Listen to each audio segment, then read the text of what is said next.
students, myself Rohit Dhingra from IIT Bombay. Welcome to lecture number 2 of Chemical Kinetics.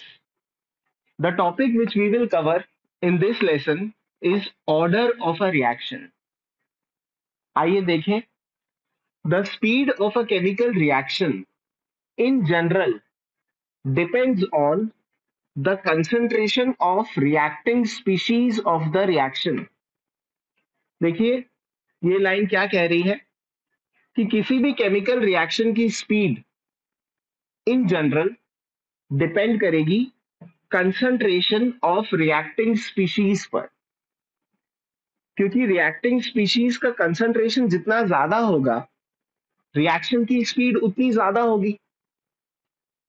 N early theory in this regard is given by Guldberg and Waage. This theory is known as law of mass action and is stated as follows. तो next screen में हम देखते हैं कि what is law of mass action. ध्यान रखिए law of mass action किस theory के बारे में है. सिंपल सी थ्योरी है कि किसी भी रिएक्शन की स्पीड डिपेंड करेगी कंसंट्रेशन ऑफ रिएक्टिंग स्पीशीज के ऊपर. लॉ ऑफ मास एक्शन क्या कहता है. The rate of a chemical reaction is proportional to the product of effective concentrations, जिसको हम एक्टिव मासेस भी कहते हैं. तो इसलिए यहां पर ये एक्टिव मासेस जो वर्ड यूज हो रहा है इसी से इसका नाम आया है law of mass action.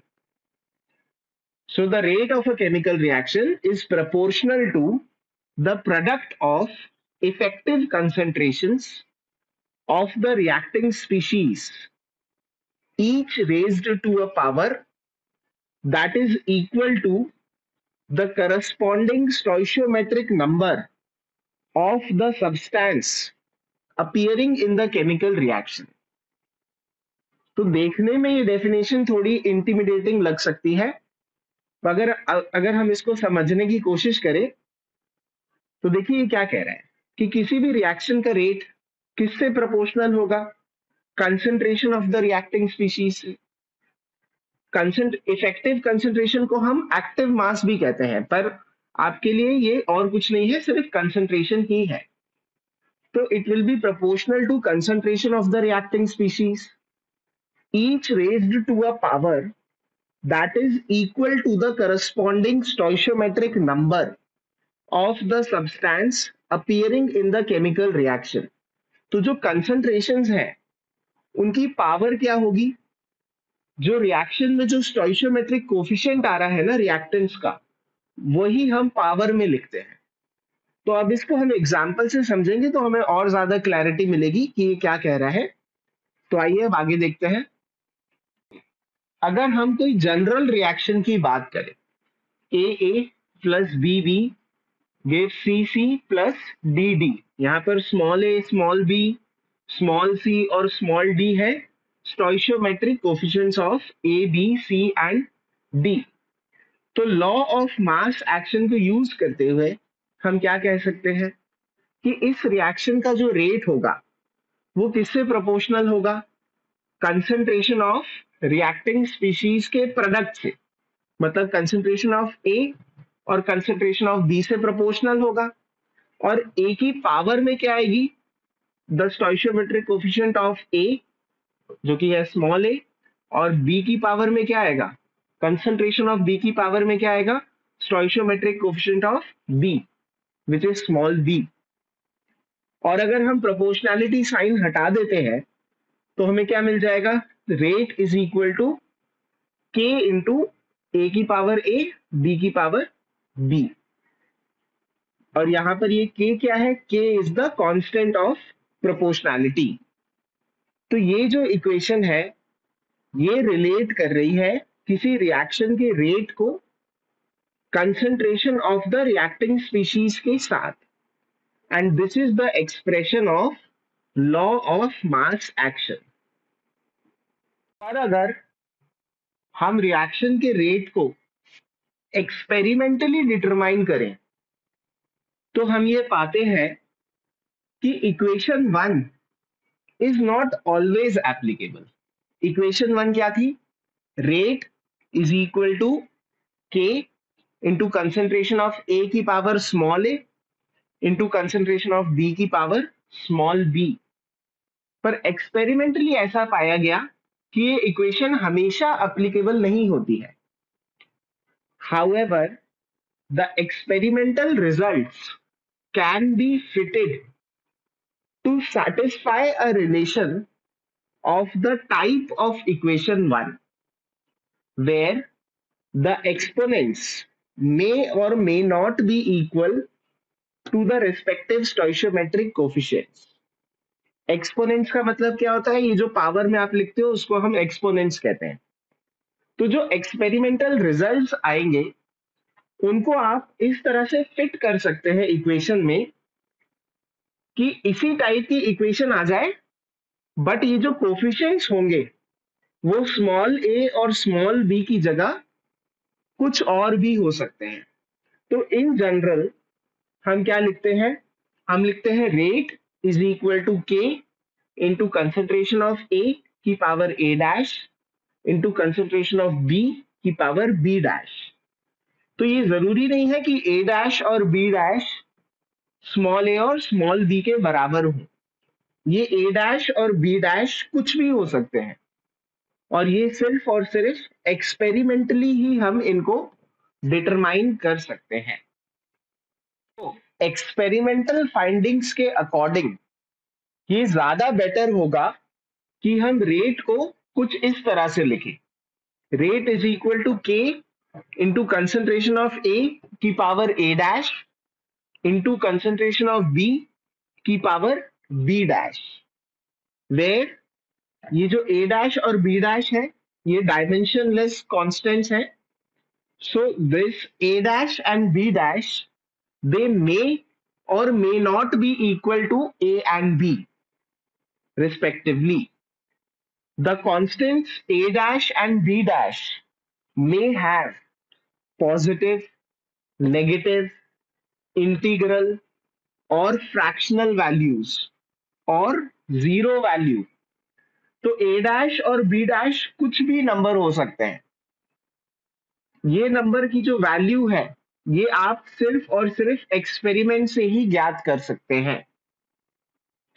The constant A dash is known as the order of the reaction with respect to A, B dash as the order of the reaction with respect to B, and so on. A dash is the order of the reaction with respect to A, B dash is the order of the reaction with respect to B. The sum A dash plus B dash is known as the overall order of the reaction, which does not have much of significance. क्योंकि ज्यादा significance तो इस बात की है कि ए के respect में ऑर्डर क्या है, मतलब ए डैश, बी के रिस्पेक्ट में ऑर्डर क्या है, बी डैश। तो इन दोनों के जो सम है उसका इतना सिग्निफिकेंस नहीं होता है, बट स्टिल एग्जाम्स में ओवरऑल ऑर्डर पूछा जाता है। तो ओवरऑल ऑर्डर क्या होगा? Order with respect to A dash plus order with respect to B dash. If A dash plus B dash is equal to 1, the reaction is said to be of first order. If A dash plus B dash is equal to 2, the reaction is said to be second order, and so on. अगर third है, अगर 3 है तो third order, and so on. The dependence of reaction rate on concentration helps us to propose mechanism of reaction. यहां इस आप equation में यही तो देख रहे हैं, the dependence of reaction rate on concentration, यही तो आप देख रहे हैं। तो ये जो इक्वेशन है ये हमें हेल्प करती है किसी रिएक्शन का मैकेनिज्म प्रपोज करने में। ये वाला जो पार्ट है हम इसको कुछ लेक्चर्स के बाद देखेंगे, पर ये जानना जरूरी है कि इस डिपेंडेंस का यूज क्या क्या होता है। तो ये हमें किसी भी रिएक्शन का मैकेनिज्म गैस करने में, प्रपोज करने में हेल्प करता है। इक्वेशन में जो कांस्टेंट के आ रहा है उसको हम कहते हैं रेट कांस्टेंट। ये क्या है? रिएक्शन का रेट है, तो इस कांस्टेंट को हम क्या कहते हैं? Rate constant. और मोर फॉर्मली, मतलब मोर ऑफिशियली, हम इसको कहते हैं the specific reaction rate constant, since it is numerically equal to the rate of reaction when all concentrations were equal to 1 mole per liter। देखिए, अगर सारे concentrations 1 मोल पर लीटर हो गए, अब 1 की पावर में तो कुछ भी हो, वो तो 1 ही होता है। तो अगर ये सब 1 हो जाएंगे तो उस समय रिएक्शन का रेट किसके बराबर होगा? के बराबर होगा। इसलिए हम इसको स्पेसिफिक वर्ड भी ऐड कर देते हैं। तो रेट कांस्टेंट भी कह सकते हैं हम इसको, या स्पेसिफिक रिएक्शन रेट कांस्टेंट भी बोला जाता है। Each reaction is characterized by its own reaction rate constant. यानी दुनिया में जितने रिएक्शंस होते हैं, हर रिएक्शन का कुछ अपना रेट कांस्टेंट होता है। कि रेट कांस्टेंट की यूनिट क्या होगी? एक बार आप सोचिए, रेट की यूनिट क्या होती है? रेट होता है rate of change of concentration per unit time. तो न्यूमरेटर में क्या आएगा? कंसंट्रेशन, और डिनोमिनेटर में आएगा टाइम। यानी रेट की यूनिट क्या होती है? कंसंट्रेशन की यूनिट है मोल पर लीटर, और टाइम की यूनिट है सेकेंड। तो रेट की खुद की यूनिट क्या होगी? मोल पर लीटर पर सेकेंड। ए की यूनिट क्या होगी? ए तो कंसंट्रेशन है, तो ए की यूनिट होगी मोल पर लीटर। बी की यूनिट भी क्या होगी? मोल पर लीटर। पर इसमें पावर में ए डैश और बी डैश चढ़ जाएगा, तो ए की यूनिट क्या हो जाएगी? मोल पर लीटर की पावर ए डैश। इसकी यूनिट क्या हो जाएगी? मोल पर लीटर की पावर बी डैश। तो के की यूनिट क्या होगी? इसकी यूनिट है मोल पर लीटर पर सेकेंड, और इसको अब आपको डिवाइड करना है मोल पर लीटर से raise to the power A dash and B dash. तो इसलिए के की यूनिट क्या हो जाएगी? मोल पर लीटर की power small n second inverse, जहां पर स्मॉल एन क्या होगा? 1 minus A dash plus B dash. तो ये फॉर्मूला आपको याद रखने की जरूरत नहीं है। जैसे जो भी रिएक्शन होगा, मान लीजिए अगर ये फर्स्ट ऑर्डर है, तो कंसंट्रेशन की पावर क्या आएगी? 1। तो यानी यहां पर लिखा जाएगा मोल पर लीटर। आर की यूनिट तो हमेशा मोल पर लीटर पर सेकेंड ही होगी, तो उससे आप के की यूनिट निकाल लोगे। तो ए डैश और बी डैश को देखते हुए हम के की यूनिट्स निकाल लेते हैं। इस फॉर्मूला को याद रखने की कोई जरूरत नहीं। देखिए, ये जो एक्सप्रेशन है, equation 2, which relates the rate of reaction with the concentrations of reacting species, is known as the differential rate law। कभी भी आपसे पूछा जाए डिफरेंशियल रेट लॉ क्या होता है, तो आप आंसर देंगे डिफरेंशियल रेट लॉ रिएक्शन के रेट को रिलेट करता है उनके जो रिएक्टिंग स्पीशीज है उनके कंसंट्रेशन के साथ। तो ये चीज आपको हमेशा याद रहनी चाहिए कि किसी भी रिएक्शन का रेट किस पर डिपेंड करेगा? जो रिएक्टिंग स्पीशीज है उनके कंसंट्रेशन पर डिपेंड करेगा। और रेट और कंसंट्रेशंस को जो रिलेट करने वाला लॉ है, उस लॉ का नाम क्या कहलाता है? Differential rate law. एंड में मैं आपको एक बार और इस बात को एम्फेसाइज कर दूं कि जो रेट इक्वेशन है, रेट इक्वेशन में कौन कौन है? इधर तो रिएक्शन का रेट है, इधर क्या है? रेट कांस्टेंट है, कंसंट्रेशंस है रिएक्टिंग स्पीशीज के, and concentrations are raised to some number जिसको हम कहते हैं order of the reacting species. तो it must be noted that the rate equation, इस पूरी चीज को हम क्या कहेंगे? Rate equation.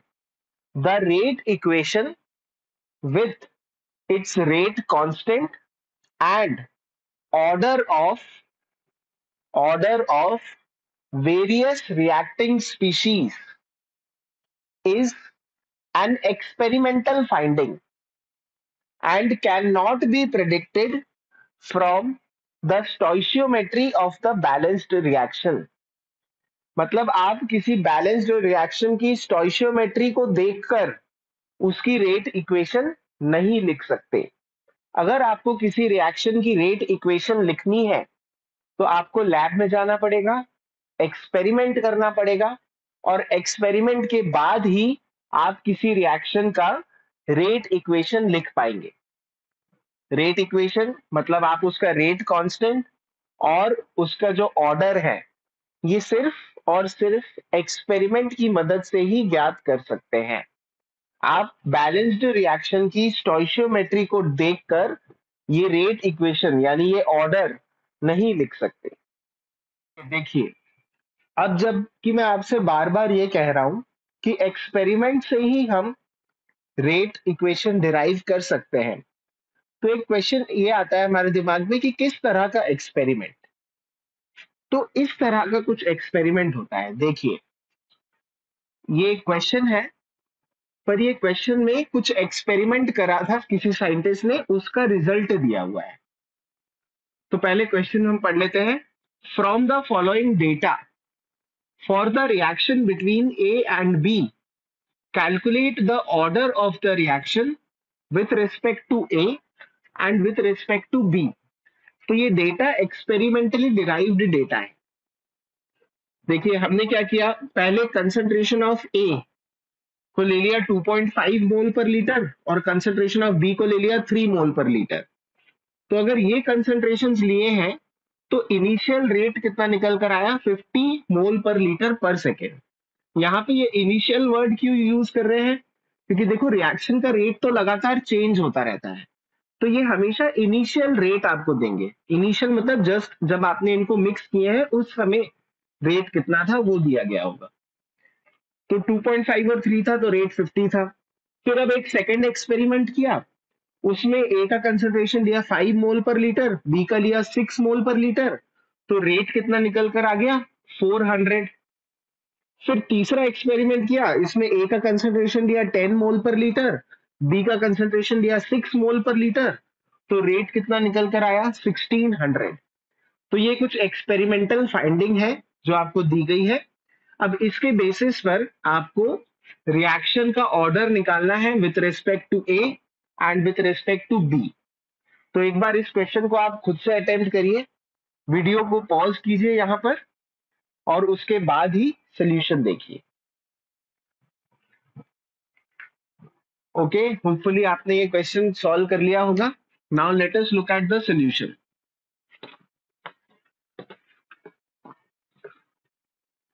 देखो, तो ए और बी के बीच में रिएक्शन हो रहा है, तो हमें इस रिएक्शन का रेट इक्वेशन लिखना पड़ेगा। तो मैं रेट इक्वेशन कुछ ऐसे लिख देता हूं, rate is equal to K into concentration of A की power A dash into concentration of B की पावर बी डैश। अब ये जो जो वैल्यूज दी हैं उनको अपन यूज करते हैं। तो जब ए का कंसंट्रेशन था 2.5 मोल पर लीटर और बी का कंसंट्रेशन था 3 मोल पर लीटर, तो रेट कितना निकल कर आया, 50। यानी मेरी पहली इक्वेशन क्या बन गई, 50 is equal to K into 2.5 की पावर ए डैश इंटू 3.0 की पावर बी डैश। ये हमारी बन गई इक्वेशन नंबर 1। फिर जो दूसरा डेटा दिया हुआ है, जब ए का कंसंट्रेशन था 5 और बी का कंसंट्रेशन था 6, तो रेट कितना निकल कर आया, 400। तो दूसरी इक्वेशन क्या बन जाएगी, 400 is equal to K into 5 की पावर ए डैश इंटू 6 की पावर बी डैश। तो ये हमारी दूसरी इक्वेशन बन गई। अब ये वैल्यूज तो हमने यूज कर ली है, तो मैं इनको रब कर देता हूं। और तीसरा डेटा हमें क्या दिया है, जब ए का कंसंट्रेशन था 10 और बी का कंसंट्रेशन था 6, तो रेट कितना निकल कर आया 1600, यानी 1600 is equal to K into 10 की पावर ए डैश इंटू 6 की पावर बी डैश।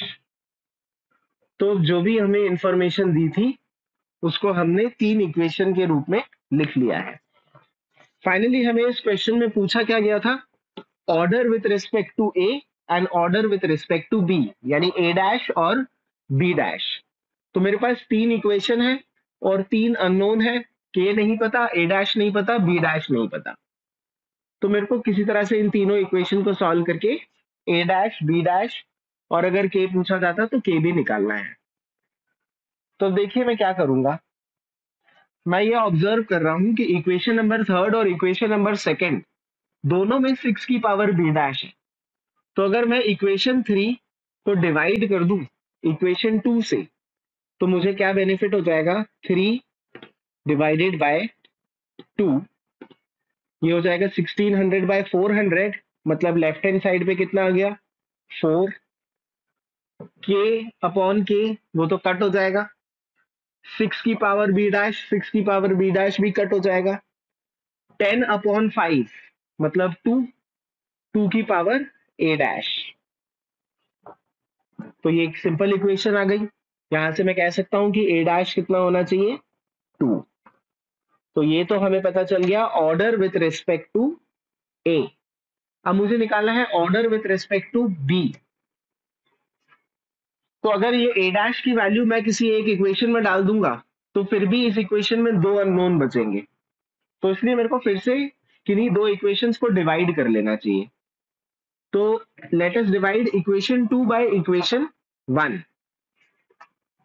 अगर हम इक्वेशन 2 को इक्वेशन 1 से डिवाइड करते हैं तो हमें क्या मिलेगा 400 अपॉन 50, यानी लेफ्ट हैंड साइड पे आ गया 8, राइट हैंड साइड पे क्या आएगा के अपॉन के तो कट जाएगा, 5 अपॉन 2.5 ये हो गया 2 की power A dash into 6 upon 3 ये हो गया 2 की पावर बी डैश। अब ए डैश तो हमें पता है 2 है, यानी 2 की पावर ए डैश हो गया 4। तो 8 इज इक्वल टू 4 इंटू 2 की पावर बी डैश। तो फाइनली आपको क्या मिल गया 2 इज इक्वल टू 2 की पावर बी डैश और बी डैश कितना आ गया 1। तो order with respect to A कितना हो गया 2 and order with respect to B कितना हो गया 1। अगर आपसे ओवरऑल ऑर्डर पूछते रिएक्शन का तो क्या बोलते 2 + 1 यानी 3।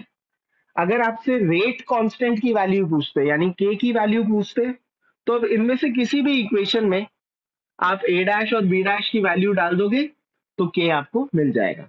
तीनों में से किसी भी इक्वेशन में हम ए डैश और बी डैश की वैल्यू डाल सकते हैं के निकालने के लिए। So this is how we do questions based upon order of the reaction. So that's it for this lecture.